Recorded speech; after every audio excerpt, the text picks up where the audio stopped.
سورۃ النساء کی آیت نمبر 116، سورہ نساء کا 18واں رکوع اور 5ویں پارے کا 15واں رکوع۔ اللہ رب العالمین نے ارشاد فرمایا، ان اللہ لا یغفر ان یشرک بہ، اللہ اسے نہیں بخشتا کہ اس کا کوئی شریک ٹھہرایا جائے، وَيَغْفِرُ مَا دُونَ ذَلِكَ لِمَن يَشَاءُ، اور اس سے نیچے جو کچھ ہے جسے چاہے معاف فرما دیتا ہے۔ یعنی جس کا خاتمہ کفر پر، شرک پر ہو، وہ ہمیشہ جہنم میں جلے گا اور اس کی بخشش نہیں ہوگی۔ اور شرک و کفر کے علاوہ کسی نے اور کوئی گناہ کیا، یعنی خاتمہ تو ایمان پر ہوا لیکن بڑے بڑے اس نے گناہ کیے ہیں، تو اللہ تعالیٰ جن گناہوں کو چاہے گا بخش دے گا۔ وَمَن يُشْرِكْ بِاللَّهِ فَقَدْ ضَلَّ ضَلَالًا بَعِيدًا، اور جو اللہ کا شریک ٹھہرائے وہ دور کی گمراہی میں پڑا۔ حضرت عبداللہ بن عباس رضی اللہ تعالی عنہما فرماتے ہیں، یہ آیت ایک ایسے اعرابی دیہاتی صحابی کے بارے میں نازل ہوئی جو کافی بوڑھے تھے، جنہوں نے سید عالم صلی اللہ علیہ وآلہ وسلم کی خدمت میں حاضر ہو کر عرض کیا، یا نبی اللہ، میں بوڑھا ہوں، گناہوں میں غرق ہوں، بس صرف اتنی سی بات ہے کہ جب سے میں نے اللہ کو پہچانا ہے اور اس پر ایمان لایا ہوں، اس وقت سے کبھی میں نے اللہ کے ساتھ شرک نہ کیا اور اس کے سوا کسی اور کو دوست نہ بنایا، یعنی اللہ کے مقابلے میں نے کسی کو دوست نہ بنایا،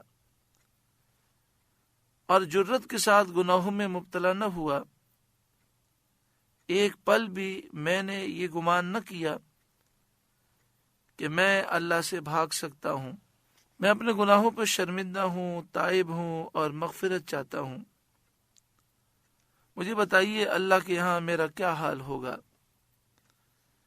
اس پر یہ آیت نازل ہوئی۔ یہ آیت بالکل واضح حکم بیان کرتی ہے کہ شرک بخشا نہ جائے گا۔ اگر مشرک اپنے شرک پر مرے تو اس کی بخشش نہ ہوگی۔ ہاں، اگر مشرک اپنے شرک سے توبہ کرے اور ایمان لائے تو اس کا ایمان بھی قبول ہوگا اور اس کی توبہ بھی قبول ہے۔ یہاں پر شرک کا ذکر ہے کہ شرک کے علاوہ اللہ تعالی جس گناہ کو چاہے گا بخش دے گا، لیکن دیگر آیات سے اور احادیث طیبہ سے یہ بات ثابت ہے کہ کسی شخص کا خاتمہ شرک پر ہو یا کسی بھی کفر پر ہو، شرک بھی کفر ہے، اور شرک کے علاوہ اگر کسی اور کفر میں مبتلا ہے اور اس کا خاتمہ کفر پر ہوا تو اس کی بخشش نہیں ہے۔ مثال کے طور پر کوئی شخص مکمل اسلام کو مانتا ہے، اللہ کو وحدہ لا شریک مانتا ہے، اس کے ساتھ کسی کو شریک نہیں مانتا، اس کے برابر کسی کو نہیں مانتا، وہ کہتا ہے کہ اللہ کے سوا کوئی خدا نہیں، الہ نہیں، معبود نہیں، لیکن وہ جنت کا انکار کرتا ہے یا جہنم کا انکار کرتا ہے، یا نماز، روزہ، حج، زکوٰۃ، ان فرائض کا انکار کرتا ہے، ان کو فرض نہیں مانتا، یا قیامت کو ہی نہیں مانتا، تو ایسا شخص کافر ہے، اور اگر اسی حال میں اس کا خاتمہ ہوا تو ہمیشہ وہ عذاب میں رہے گا، اس کی ہرگز بخشش نہ ہوگی۔ شرک کسے کہتے ہیں اس سے پہلے بھی آپ سمجھ چکے۔ اللہ کے سوا کسی کو خدا سمجھنا شرک ہے، الہ سمجھنا، معبود سمجھنا، یعنی یہ سمجھنا کہ اللہ کے سوا کسی کی عبادت ہو سکتی ہے، پوجا ہو سکتی ہے، تو یہ شرک ہے۔ اللہ کے سوا کسی کو واجب الوجود سمجھنا، یہ بھی شرک ہے۔ واجب الوجود کے معنی یہ ہے کہ اللہ ہمیشہ سے ہے. اللہ کے سوا کسی کو یہ سمجھنا وہ ہمیشہ سے ہے تو یہ بھی شرک ہے. اللہ کے لیے کسی کو اللہ کا بیٹا سمجھنا، بیٹی سمجھنا، بیوی سمجھنا، یہ سب شرک ہیں. مسلمان کو یہ عقیدہ رکھنا چاہیے کہ حقیقی طاقتیں صرف اللہ کے پاس ہیں، حقیقی علم اللہ کے پاس ہے، ذاتی طاقتیں اللہ کی ہیں، اور اللہ کے بندوں کو جو طاقتیں ملی ہیں وہ اللہ کی عطا سے ملی ہیں. یہ رب العالمین کا فضل ہے. اور اللہ کے نیک بندے جو طاقت رکھتے ہیں وہ اللہ کے اذن سے رکھتے ہیں. کوئی مسلمان کسی بھی نیک بندے کو، یہاں تک کہ سرکار دو عالم صلی اللہ علیہ وآلہ وسلم کو بھی نہ خدا مانتا ہے، نہ الہ، نہ معبود، نہ اللہ کا بیٹا، اور نہ ہی وہ نبی اکرم صلی اللہ علیہ وآلہ وسلم کو مستقل بذات مانتا ہے. یعنی کوئی مسلمان یہ عقیدہ نہیں رکھتا کہ نبی اکرم صلی اللہ علیہ وآلہ وسلم ذاتی طاقت رکھتے ہیں، بلکہ ہر مسلمان کا یہ عقیدہ ہے کہ اللہ کی عطا سے ان کے پاس علم بھی ہے، طاقت بھی ہے، قدرت بھی ہے، تصرف بھی ہے. اور حضور صلی اللہ علیہ وآلہ وسلم جو طاقت کا اظہار فرماتے ہیں وہ بھی اذن اللہ فرماتے ہیں، اللہ کے حکم سے، اللہ کی مرضی سے، اللہ کی مشیت سے. اور ہر مسلمان کا یہ عقیدہ ہے کہ اللہ کی مشیت کے بغیر ایک پتہ بھی ہل نہیں سکتا. لہذا مسلمانوں پر شرک کا الزام لگانا یہ بہت بڑی نادانی ہے اور بہت بڑا ظلم ہے، ظلم عظیم ہے. احادیث طیبہ کی روشنی میں جو کسی مسلمان پر اس طرح شرک کا جھوٹا الزام لگاتا ہے وہ خود دائرہ اسلام سے خارج ہو جاتا ہے، شرک اسی کی طرف لوٹ کر آتا ہے. یہ شیطان کا بہت بڑا وار ہوتا ہے کہ وہ بسا اوقات نیکی کے راستے سے انسان کو گمراہ کر دیتا ہے.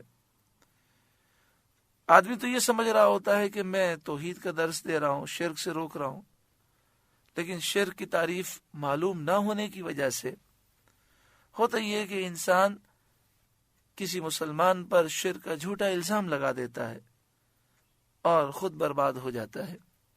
شرک کی حقیقت کو سمجھنا انتہائی ضروری ہے. باہر شریعت مسجد سے آپ یہ سی ڈی، کیسٹ اور کتاب حاصل کریں شرک کی حقیقت، اور سی ڈی حاصل کریں حقیقت توحید، اور کتاب حاصل کریں معیار ہدایت. یہ ساری چیزیں باہر شریعت کی جو ویب سائٹ ہے نورقرآن.net، اس پر سے بھی آپ ڈاؤن لوڈ کر سکتے ہیں. بس اللہ تعالیٰ کی بارگاہ میں دعا ہے کہ اللہ تعالیٰ ہر ایک کو ہدایت کا نور عطا فرمائے اور ہر ایک کو صحیح دین کی سمجھ عطا فرمائے. آگے شاد فرمایا این یدعون من دونہ الا اناسا، یہ مشرک اللہ کے سوا کچھ عورتوں کی پوجا کرتے ہیں، وہ تو صرف عورتوں کی پوجا کرتے ہیں. یہاں پر کفار مکہ کے لیے، مشرکین مکہ کے لیے فرمایا گیا کہ یہ اللہ کی پوجا نہیں کرتے، اللہ کی عبادت نہیں کرتے، اللہ کو چھوڑ کر یہ عورتوں کے پجاری ہیں. اس طرح کیوں فرمایا گیا؟ اس کی چند وجوہات ہیں. مشرکین مکہ جن بتوں کی پوجا کرتے تھے ان کے نام سب مؤنث ہیں، جیسے یہ لات، عزا اور منات کی پوجا کرتے، اور یہ سارے بت مؤنث ہیں. نہ صرف نام مؤنث ہیں بلکہ ان کی شکلیں بھی مؤنث بنائی گئیں. عرب کے ہر قبیلے کا بت تھا جس کی وہ پوجا کرتے تھے، اور اس کو اس قبیلے کی انسا کہتے تھے، اور انسا عربی میں عورت کو کہتے ہیں. آج بھی ہندوستان میں جو مندر ہیں ان مندروں میں بہت سے بت ایسے ہیں جن کے نام بھی عورتوں کے ہیں، اور ان کی شکل و صورت اور ان کا سارے معاملات جو ہیں وہ عورتوں کے ہیں، بلکہ انہیں جو لباس پہنائے جاتے ہیں وہ بھی عورتوں کے پہنائے جاتے ہیں. اسی طرح مشرکین عرب اپنے باطل خداؤں کو اللہ کی بیٹیاں کہتے تھے. اور اسی طرح مشرکین آج بھی اور اس زمانے میں بھی بتوں کو زیور وغیرہ پہنا کر عورتوں کی طرح سجاتے تھے. اس لیے انہیں فرمایا گیا کہ کیسے نادان ہے کہ اللہ کی عبادت چھوڑ کر اللہ وحدہ لا شریک کے حضور سجدہ ریز ہونے کے بجائے یہ ان بتوں کی پوجا کرتے ہیں جو عورتیں ہیں، عورتوں کی شکل میں ہیں، عورتوں کے نام ہیں، عورتوں کے لباس ہیں، عورتوں کی طرح انہیں زیور پہنائے گئے ہیں. ان بتوں کو اللہ کی بیٹیاں کہتے ہیں. اس میں ایک طرح سے مشرکین عرب کو جھنجھوڑا گیا ہے کہ انہیں بہت زیادہ اپنے مرد ہونے پر فخر تھا، اور زمانے جاہلیت میں وہ عورتوں کو بہت حقیر سمجھتے تھے. تو فرمایا گیا کہ یہ کتنے نادان ہیں کہ دنیاوی اعتبار سے تو ان کا معاملہ یہ ہے کہ بیٹی پیدا ہو جائے تو اسے زندہ دفن کر دیتے ہیں، مگر اس معاملے میں ان کی عقل ایسی ماری گئی کہ اللہ کے مقابلے میں عورتوں کے پجاری بنے ہیں. وَإِن يَدْعُونَ إِلَّا شَيْطَانًا مَرِيدًا، اور وہ تو صرف سرکش شیطان کو پوجتے ہیں. پہلے فرمایا گیا عورتوں کی پوجا کرتے ہیں، اور اب یہ فرمایا جا رہا ہے کہ بظاہر یہ بتوں کو پوج رہے ہیں، لیکن در حقیقت یہ شیطان کے بہکاوے میں آ کر یہ سارے کام کر رہے ہیں، اور شیطان کے کہنے پر ہی بت پرستی کر رہے ہیں. تو در حقیقت یہ شیطان کے پجاری ہیں. لعنہ اللہ، اللہ نے شیطان پر لعنت کی. جس شیطان پر اللہ نے لعنت فرمائی اس مردود کے یہ مشرکین پجاری ہیں. وقال، اور شیطان نے کہا اللہ رب العالمین کے حضور، لَأَتَّخِذَنَّ مِنْ عِبَادِكَ نَصِيبًا مَفْرُوضًا، قسم ہے میں ضرور تیرے بندوں میں سے کچھ ٹھہرایا ہوا حصہ لوں گا.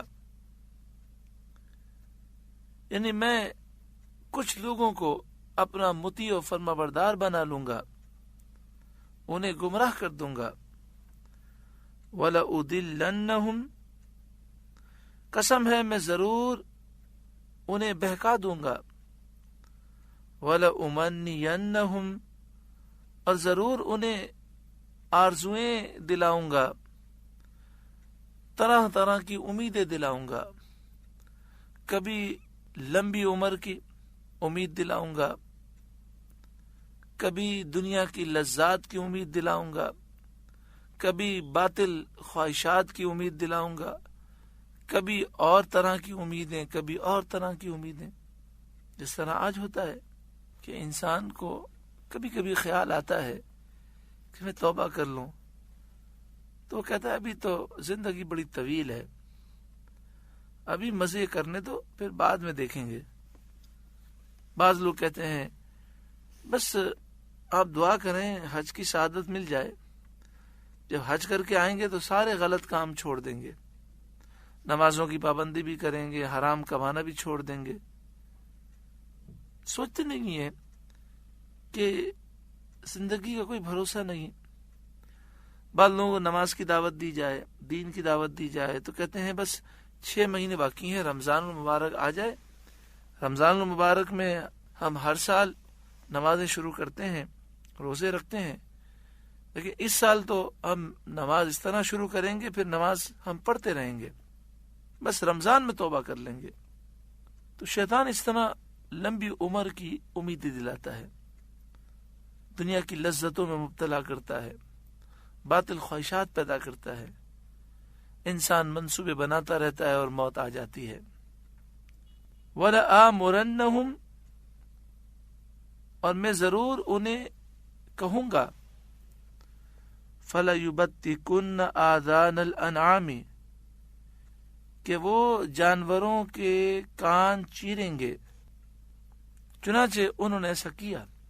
اونٹنی جب 5ویں مرتبہ بچہ دے اور وہ نر دے تو مشرکین یہ کرتے کہ اسے چھوڑ دیتے، اور اس سے نفع اٹھانا اپنے اوپر حرام کر لیتے اور کہتے کہ اس کا دودھ بتوں کے لیے ہے، اس کو وہ بحیرہ کہتے اور اس اونٹنی کے کان وہ چیر دیتے۔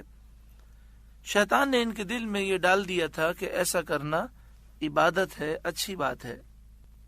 وَلَآمُرَنَّهُمْ فَلَيُغَيِّرُنَّ خَلْقَ اللَّهِ، اور ضرور میں انہیں کہوں گا کہ وہ اللہ کی پیدا کی ہوئی چیزیں بدل دیں گے۔ یہ شیطان اللہ کی بارگاہ میں عرض کر رہا ہے کہ میں گمراہ کروں گا اور انہیں کہوں گا تو وہ اللہ کی پیدا کی ہوئی چیزیں بدل دیں گے۔ جس طرح مردوں کا عورت کی شکل میں زنانہ لباس پہننا یہ حرام ہے، اور عورت کا مردانہ لباس پہننا یہ حرام ہے۔ مردوں کا عورتوں کی طرح بات چیت اور حرکات کرنا یہ حرام ہے۔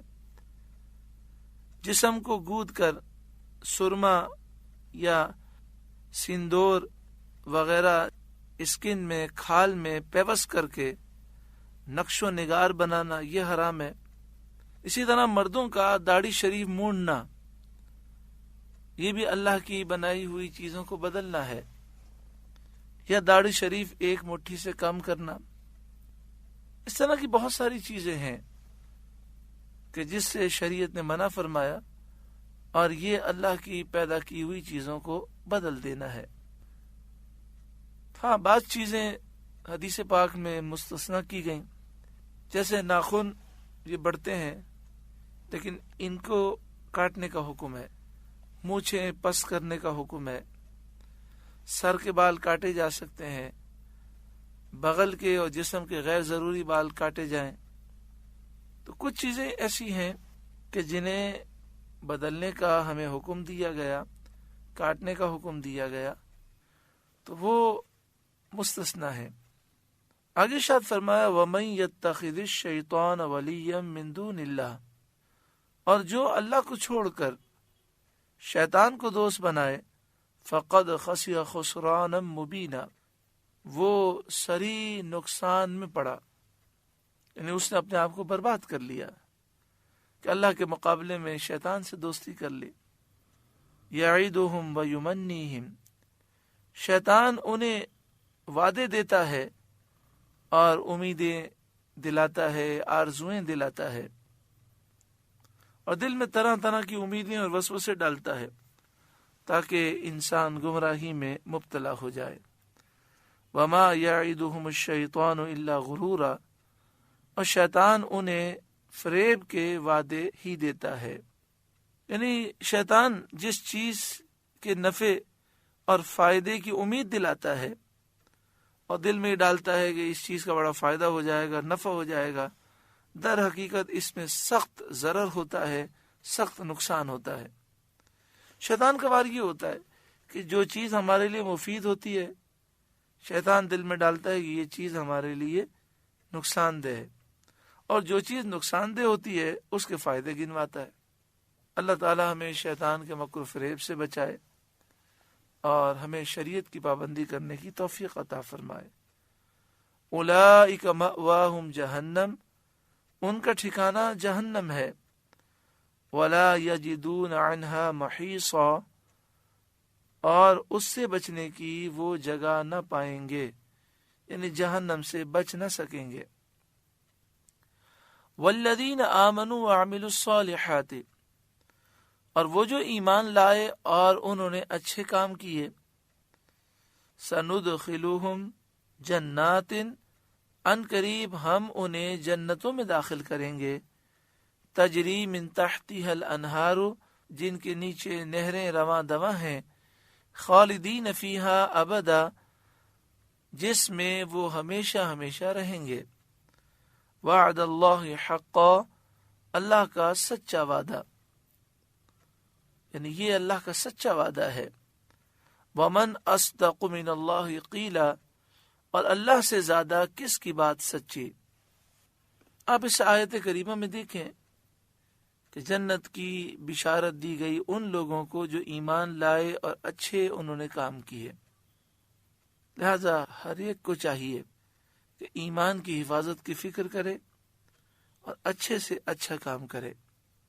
جہاں غلطی ہو، جہاں گناہ ہو جائے، فوراً توبہ کرے، اور جن گناہوں میں وہ مبتلا ہے ان گناہوں کو چھوڑنے کی کوشش کرے، اور جو اچھے کام کر رہا ہے اس پر استقامت کی کوشش کرے.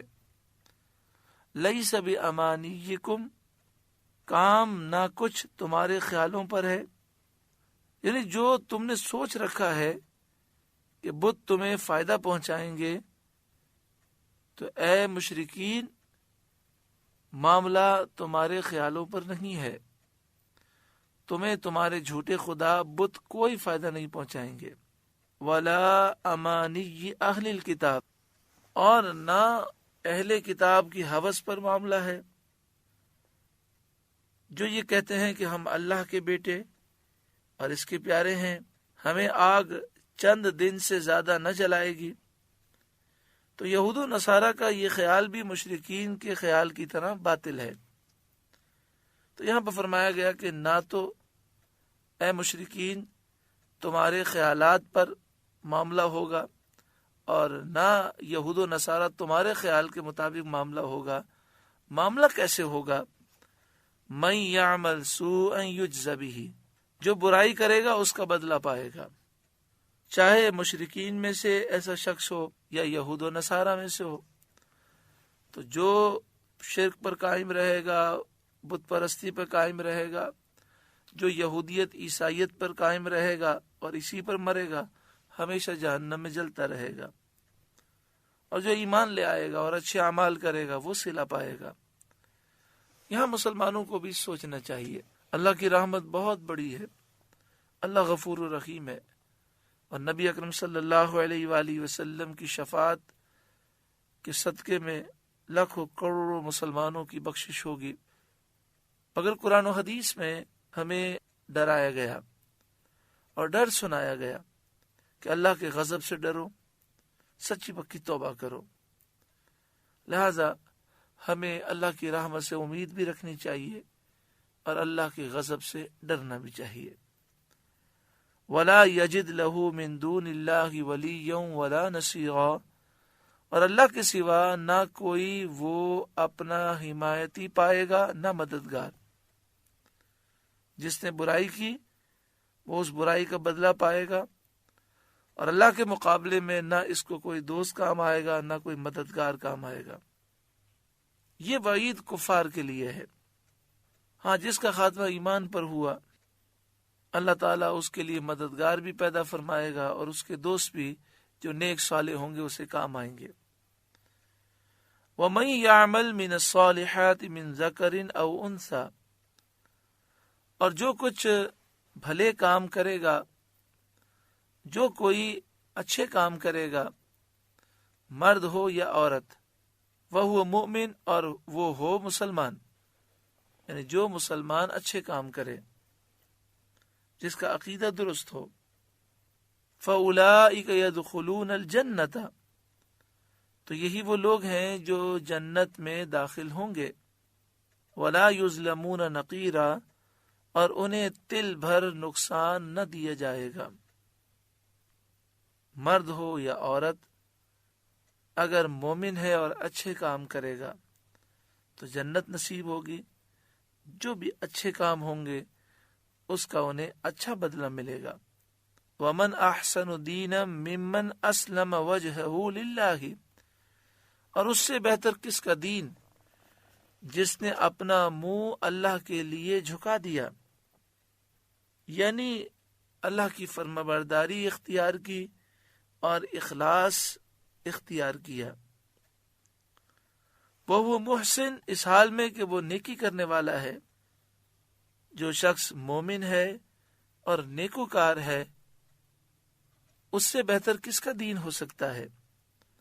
وَاتَّبَعَ مِلَّةَ إِبْرَاهِيمَ حَنِيفًا،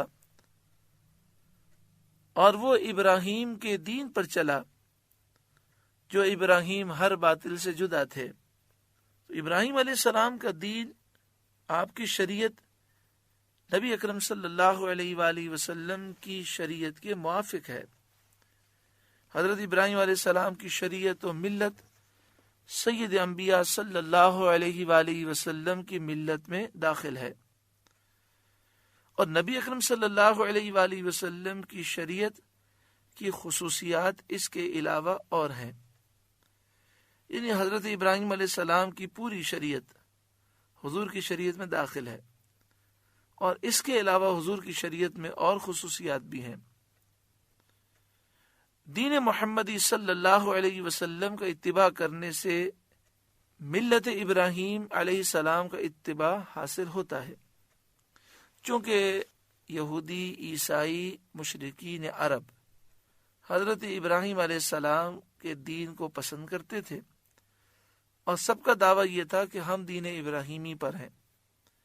تو فرمایا گیا کہ دین ابراہیمی تو وہ دین ہے جو پیارے آقا صلی اللہ علیہ وآلہ وسلم بیان فرما رہے ہیں، وَاتَّبَعَ مِلَّةَ إِبْرَاهِيمَ حَنِيفًا، جو ابراہیم علیہ السلام کے دین پر چلا، جو ابراہیم ہر باطل سے جدا تھے، ایسا شخص سب سے اچھا ہے، اور اس سے بہتر کس کا دین ہو سکتا ہے۔